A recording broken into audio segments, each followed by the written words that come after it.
dengan Ustadz Anwari pada pagi hari ini, yaitu di pelajaran agama Islam dan budi pekerti. Anak-anakku sekalian, gimana kabarnya di rumah? Alhamdulillah sehat ya. Alhamdulillah di sini Ustadz Anwari juga sehat. Sekarang sudah memasuki pelajaran bab 5 ya anak-anakku, yaitu tentang cinta Nabi dan Rasul. Sebelum kita melanjutkan pembelajaran, yuk kita doa dulu. Bismillahirrahmanirrahim.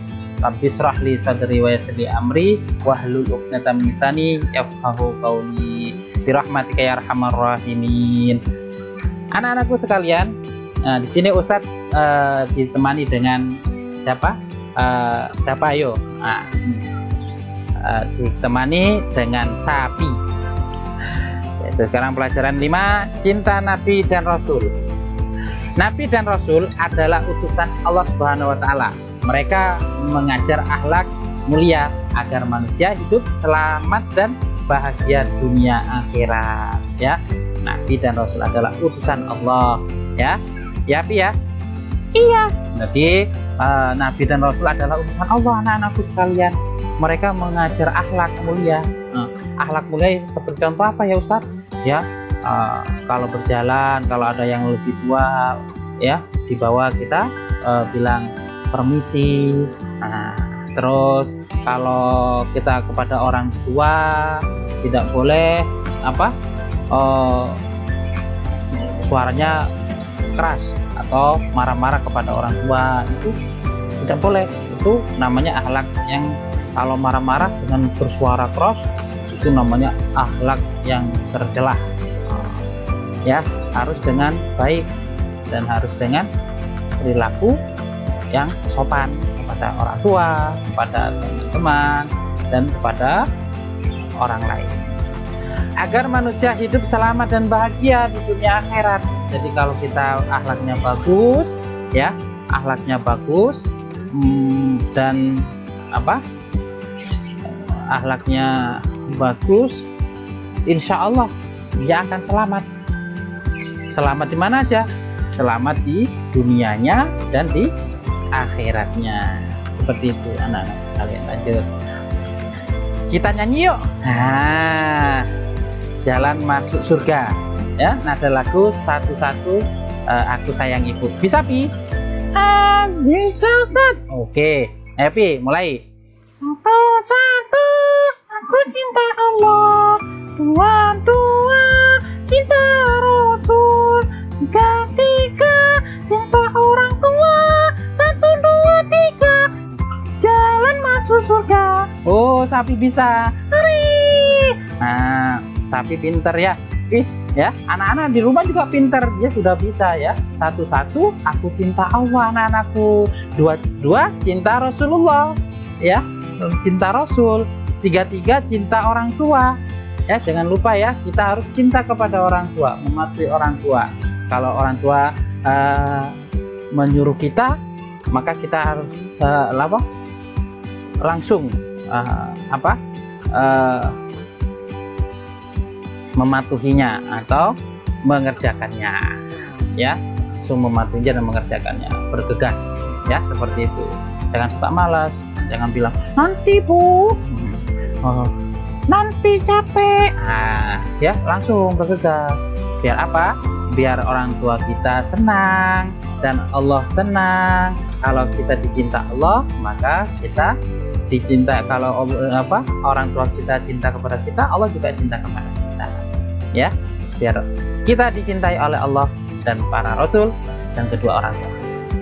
Ya, 1, 2, 3, jalan masuk surga.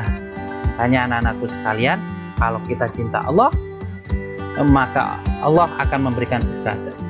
Contohnya apa anak-anak? Cinta kepada Allah, yaitu melakukan perintah-perintahnya dan menjauhi larangannya. Apa contohnya?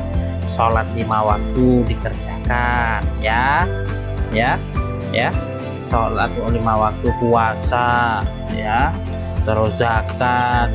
Kalau haji bagi orang yang mampu, itu yang diperintahkan.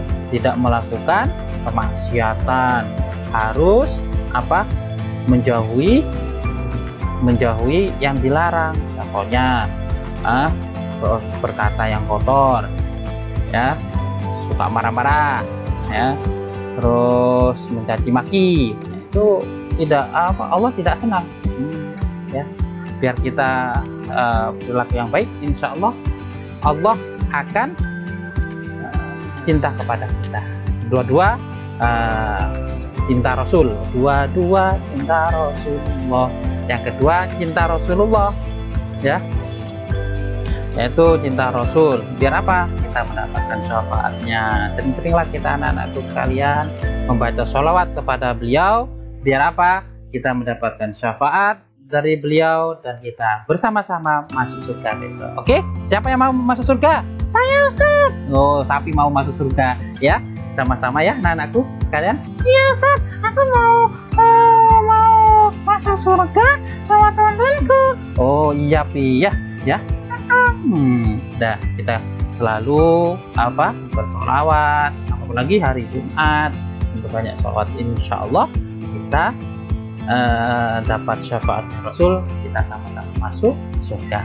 Tiga-tiga cinta ke orang tua, cinta kepada orang tua. Tiga-tiga kita cinta kepada orang tua. Iya, kita harus cinta kepada orang tua, ya, Pi, ya. Iya, Ustaz, karena orang tua yang selalu membimbing kita dan menafkahi kita, yang mencari nafkah kepada kita. Oh, ya. Ya, tiga-tiga cinta orang tua, karena orang tua yaitu orang yang selalu menyayangi kita, mulai kecil merawat kita, ya, sampai besar, tumbuh dewasa, sampai kamu bisa membaca, ya. Kita harus cinta orang tua, karena orang tua sudah bercari susah payah mencarikan membimbing kamu, memberi kamu yang terbaik, mensekolahkan kamu semuanya, anak-anak, ya. Ya, Pi, ya. Iya, Ustaz. Jadi makanya sekarang tidak ada lagi marah-marah kepada orang tua, dan tidak boleh lagi ada yang berkata males males mama, malas ibu. Enggak, harus semangat, ya, ya, Pi, ya. Iya, Ustaz. Harus semangat. Biar apa? Allah cinta kepada kita. Kalau orang tua kita cinta kepada kita, Allah akan cinta kepada kita. Makanya kalau semuanya Allah cinta, Rasul cinta, kedua orang tua cinta kepada kita, insya Allah kita masuk surga. Ya, Pi, ya. Iya, Ustaz. Ya, kita lanjutkan. Yaitu teladan Nabi Adam alaihissalam. Ini anak-anakku, cerita Nabi Adam, ya. Tapi ini ada cerita Nabi Adam. Nabi Adam alaihissalam adalah manusia pertama. Dia selalu taat kepada Allah Subhanahu wa taala. Dia bertobat ketika berbuat salah. Jadi langsung apabila kita, ya, ini contoh ya untuk kita, apabila kita melakukan salah, harusnya kita langsung bertobat kepada Allah. Biar apa? Allah mengampuni kita. Nabi Adam seperti itu dulu, anak-anakku sekalian, ya. Nabi Adam itu adalah manusia pertama kali. Dia selalu taat kepada Allah Subhanahu wa taala. Dia bertobat ketika berbuat salah. Seperti itu. Sampai ada cerita, nanti saya Ustadz akan memutarkan videonya tentang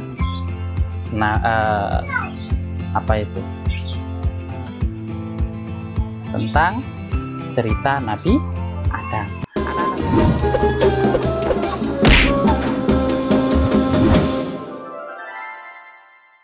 Kisah Nabi Adam alaihi salam. Setelah Allah menciptakan alam raya dan menyempurnakannya, bumi telah menjadi hijau, dipenuhi hutan belantara. Lautan membentang, danau-danau dan sungai-sungai yang panjang, hewan-hewan pun telah berkembang biak di dalamnya. Sementara itu di surga, Allah mengumpulkan para malaikat dan berfirman, "Sesungguhnya aku hendak menjadikan khalifah di muka bumi." Para malaikat bertanya, "Apakah engkau hendak menjadikan orang yang merusak dan menumpahkan darah di sana sedangkan kami bertasbih memuji-Mu dan mensucikan nama-Mu. Allah berfirman, Aku mengetahui apa yang tidak kamu ketahui. Kemudian Allah menciptakan manusia yang hendak dijadikan khalifah itu adalah dari tanah liat kering. Setelah sempurna penciptaannya, Allah meniupkan ruh ke dalamnya. Manusia pertama ini dinamai Adam. Berbeda dengan para malaikat, Adam dikaruniai akal sehingga mempunyai kemampuan berpikir yang kuat. Allah mengajari Adam tentang benda-benda yang ada. Kemudian Allah memperkenalkan Adam kepada penghuni surga dan berkata kepada malaikat, "Sebutkanlah benda-benda ini." Para malaikat tidak bisa menyebutkan benda-benda itu. Lalu Allah menyuruh Adam menyebutkan benda-benda itu, dan Adam bisa menyebutkan semuanya. Allah berfirman, "Sujudlah kamu kepada Adam." Maka semua malaikat tersungkur sujud kepada Adam untuk menghormatinya. Tetapi iblis tidak mau sujud. Allah menegur iblis, "Kenapa kamu tidak sujud kepada Adam?" Aku lebih baik dari dia. Engkau ciptakan aku dari api, sedangkan dia dari tanah. Allah berfirman, "Keluarlah dari surga. Kamu terkutuk dan terlaknat sampai hari kiamat." Iblis lalu berkata, Ya Robbi, berilah saya umur panjang sampai hari kiamat, dan aku akan menggoda dan menyesatkan semua manusia, kecuali hamba-hambamu yang ikhlas di antara mereka. Allah berfirman, "Kamu diberi umur panjang sampai hari yang ditentukan. Sesungguhnya kamu tidak bisa menjerumuskan hamba-hambaku. Yang mengikutimu hanya orang-orang yang sesat." Adam tinggal dengan bahagia di surga. Kemudian Allah menciptakan Hawa, wanita pertama dari tulang rusuk Adam. Semakin bahagia, Adam dan Hawa tinggal di surga. Semua serba ada dan indah luar biasa. Makanan lezat berlimpah, baju beraneka dan indah, istana megah, sangat nyaman untuk tempat tinggal. Mereka bebas berjalan-jalan ke seluruh penjuru surga yang teramat luas dan indah. Allah hanya melarang mereka berdua mendekati sebatang pohon. Adam dan Hawa patuh terhadap larangan itu. Mereka tidak pernah mendekati pohon terlarang itu. Iblis yang mendengarkan larangan itu langsung menyusun rencana. Dia berusaha sekuat tenaga dan menggerakkan segenap pikiran untuk menjerumuskan Adam dan Hawa agar melanggar larangan Allah. Allah yang Maha Tahu memperingatkan Adam dan Hawa. "Hai Adam, setan itu adalah musuhmu dan juga musuh istrimu. Berhati-hatilah, jangan sampai dia mencelakakan kalian dan mengeluarkan kalian dari surga." Iblis selalu mencari kesempatan untuk menggoda Adam dan Hawa dengan berbagai cara, halus maupun terang-terangan. Dia berusaha agar mereka berdua melanggar larangan Allah, mendekati pohon terlarang. Iblis berkali-kali membujuk mereka dengan bersumpah bahwa dia hanya menginginkan kebaikan dengan kebahagiaan Adam dan Hawa. Iblis berkata, Pohon kuldi adalah pohon kekekalan. Jika engkau memakan buahnya, maka akan kekal seperti para malaikat di surga. Dia juga berkata, akan menunjukkan kepada mereka kerajaan yang kekal. Begitu gigihnya iblis membisikkan rayuan-rayuannya. Akhirnya Adam dan Hawa tergoda untuk memakan buah dari pohon terlarang itu. Begitu mereka mencicipi buah itu, hilanglah baju indah yang mereka kenakan. Mereka sangat malu dan seketika takut kepada Allah. Mereka menutupi tubuh mereka dengan daun-daun surga. Allah menegur mereka, "Bukankah sudah kularang kalian mendekati pohon itu? Dan bukankah sudah kuperingatkan kalian, setan adalah musuh kalian?" Adam dan Hawa sangat menyesal dan ingin agar Allah memaafkan mereka dan memberi rahmat kepada mereka lagi. Kemudian Allah mengajari mereka doa untuk memohon ampunan. Rabbana dzalamna anfusana wa illam taghfir lana wa tarhamna lanakunanna minal khasirin. Ya Allah, kami telah menganiaya diri kami sendiri, dan jika Engkau tidak mengampuni kami dan merahmati kami, pastilah kami menjadi orang-orang yang rugi. Kemudian Allah menerima taubat Adam yang sungguh-sungguh dengan memberi ampunan, tetapi tetaplah keputusannya. Turunlah kamu semuanya ke bumi, sebagian kalian akan saling bermusuhan. Di bumilah tempat tinggal kalian. Maka turunlah Adam dan Hawa ke bumi meninggalkan segala kesenangan dan keindahan surga. Mulai saat itu, mereka mulai mengupayakan makanan, pakaian, dan rumah dengan tangan mereka sendiri. Ketika Adam dan Hawa diturunkan ke bumi, mereka ditempatkan terpisah. Setelah bertahun-tahun saling mencari, akhirnya mereka bertemu di Padang Arafah, di Jabal Rahmah. Mereka berdua bekerja keras dengan tenaga dan pikiran untuk membangun kehidupan di bumi dan terus tekun beribadah kepada Allah Subhanahu wa Ta'ala. Memang di bumilah penugasan Adam sebagai khalifah. Adam dan Hawa dikaruniai 20 pasang anak kembar, masing-masing pria dan wanita. Sejak saat itu, manusia terus berkembang di bumi dengan mengemban tugas sebagai khalifah atau pengatur alam raya. Kisah Nabi Adam ini mengingatkan kita bahwa iblis dan setan-setan pengikutnya akan terus gigih berusaha agar sebanyak-banyaknya manusia menjadi sesat dan masuk neraka bersama mereka kelak. Namun jangan takut, godaan iblis dan pasukannya tidak mempan terhadap orang-orang yang ikhlas berserah diri kepada Allah.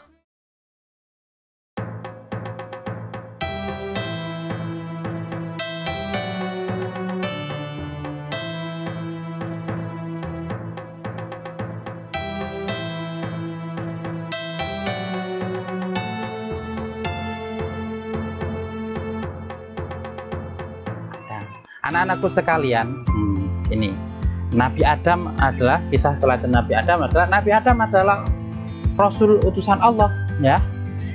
Nabi Adam adalah manusia pertama yang diciptakan oleh Allah. Nabi Adam adalah nenek moyang manusia, ya. Nabi Adam adalah nenek moyang manusia, ya. Allah memerintahkan malaikat dan jin, iblis untuk sujud kepada Nabi Adam. Namun iblis tidak mau bersujud kepada Nabi Adam, karena merasa lebih mulia, ya. Iblis tidak mau bersujud kepada Nabi Adam karena lebih mulia. Kenapa? Karena Nabi Adam diciptakan dari tanah, sedangkan iblis dari api. Makanya dia tidak mau bersujud kepada Nabi Adam, iblis. Setelah kejadian itu, Allah Subhanahu wa Ta'ala mengusir iblis dari surga. Ayo, turunlah kamu iblis dari surga. Diturunkan oleh Allah ke dunia. Iblis dikeluarkan dari surga. Ya sudah enggak sudah surga lagi. Iblis pun dendam kepada Nabi Adam dan berniat akan menggoda Nabi Adam supaya berbuat dosa dan diusir dari surga. Jadi iblis itu dendam. Ustaz, kalau dendam itu baik nggak? Oh, nggak baik, anak-anakku sekalian. Dendam itu tidak baik, ya. Itu perbuatan yang tercela, perbuatan yang tidak terpuji. Kalau punya dendam atau punya perilaku yang jelek, itu perilaku tidak baik, ya, perilaku tidak terpuji. Makanya jauhkanlah dari sifat dendam dari hati kita, biar apa? Kita selalu sehat. Orang yang berdendam, anak-anakku sekalian, itu pasti punya penyakit. Pasti dia punya penyakit. Dia tidak sehat. Kalau orang yang suka pendendam, suka cemberut, seperti itu. Makanya jadi manusia danlah jadi orang yang suka dan dendam. Kita harus saling memaafkan, ya. Seperti itu anakku, ya. Ya Ustaz. Ya Pi, ya. jangan dendam ya Pi. Iya Ustaz. Ya, setelah kejadian itu Allah mengusir iblis ya dari surga. Iblis pun dendam kepada Nabi Adam dan berniat akan menggoda Nabi Adam supaya berbuat dosa dan diusir dari surga juga. Di dalam surga Nabi Adam dinikahkan dengan Hawa. Hawa diciptakan oleh Allah dari tulang rusuk Nabi Adam. Di surga Nabi Adam dan Hawa diperbolehkan makan semua makanan kecuali apa? Buah khaldi Ustaz. Oh, sapi sudah bisa buah khaldi kecuali satu buah khaldi. Ketika iblis mengetahui hal itu, iblis menggoda Nabi Adam agar makan buah itu. Iblis membujuk rayu, menipu Nabi Adam dan Hawa. Nabi Adam dan Hawa pun tergoda dan memakan buah khaldi yang disebutkan iblis. Allah mengusir Nabi Adam dan Hawa dari surga. Mereka berdua diturunkan ke bumi. Ketika itu bumi masih sepi, gersang dan panas. Nabi Adam diturunkan terpisah jauh dengan dengan Ibu Hawa. Nabi Adam dan Ibu Hawa bertobat, mohon ampun dan terus berdoa. Rabbana dzalamna anfusana wa illam taghfir lana wa tarhamna lanakunanna minal khasirin. Ya Tuhan, kami telah menzolimi diri kami. Ya Tuhan, kami telah menzolimi diri kami sendiri. Ya Tuhan, kami telah menzolimi diri kami sendiri. Maka ampunilah jika Engkau tidak mengampuni kami dan memberi rahmat kepada kami. Niscaya kami termasuk orang-orang yang merugi. Ya Tuhan, kami telah menzolimi diri kami sendiri. Jadi Nabi Adam telah menzolimi diri sendiri. Karena apa? Tidak mematuhi perintah Allah. Makanya dia langsung bertobat. Allah pun menerima taubatnya serta doa Nabi Adam dan Hawa. Setelah itu Nabi Adam dan Hawa bertemu kembali di Bukit Gersang. Bukit Gersang. Di mana itu? Yaitu di Jazirah Arab, anak-anakku. Nabi Adam dan Hawa bersyukur atas berjumpa itu. Lalu Nabi Adam dan Hawa membangun rumah. Dan Nabi Adam dan Hawa mempunyai 4 orang anak, yaitu Qabil, Iklimah, Nabil, Habil dan Labuda. Keteladanan yang patut kita tiru dari Nabi Adam adalah apa anak-anak? Segera bertaubat jika melakukan dosa. Ingat-ingat, keteladanan yang patut kita tiru dari Nabi Adam adalah segera bertaubat jika melakukan dosa. Nah, itu anak-anakku sekalian, kisah-kisah Nabi Adam. Setelah ini kita Ustadz akan memutarkan videonya tentang apa? Kisah Nabi Adam. Ya, anak-anakku sekalian. Nih, lanjut. Kita meminta maaf apabila berbuat salah. Kita harus berperilaku pemaaf dan memaafkan kesalahan saudara atau teman kita. Harus mudah berjabat tangan, berdamai dengan tulus hati. Ya, anak-anakku sekalian. Ayo bernyanyi Islami. Nih, anak-anakku sekalian, bernyanyi Islami. Sifat Rasulullah Sallallahu Alaihi Wasallam. Lagunya sholawat Ben Wali. Nih, ayo kita sama-sama coba ya. Ayo kawan, coba jawab. Sifat Rasul ada berapa? Ada 4 itu jumlahnya. Marilah kita sebutkan. Sifat sidik artinya benar, amanah dapat dipercaya. Sifat tabligh menyampaikan, fatona cerdas artinya. Sholatullah salamullah ala toha rasulillah. Sholatullah salamullah ala yasin habibillah. Demikian dari Ustaz. Jazakumullah. Assalamualaikum warahmatullahi wabarakatuh.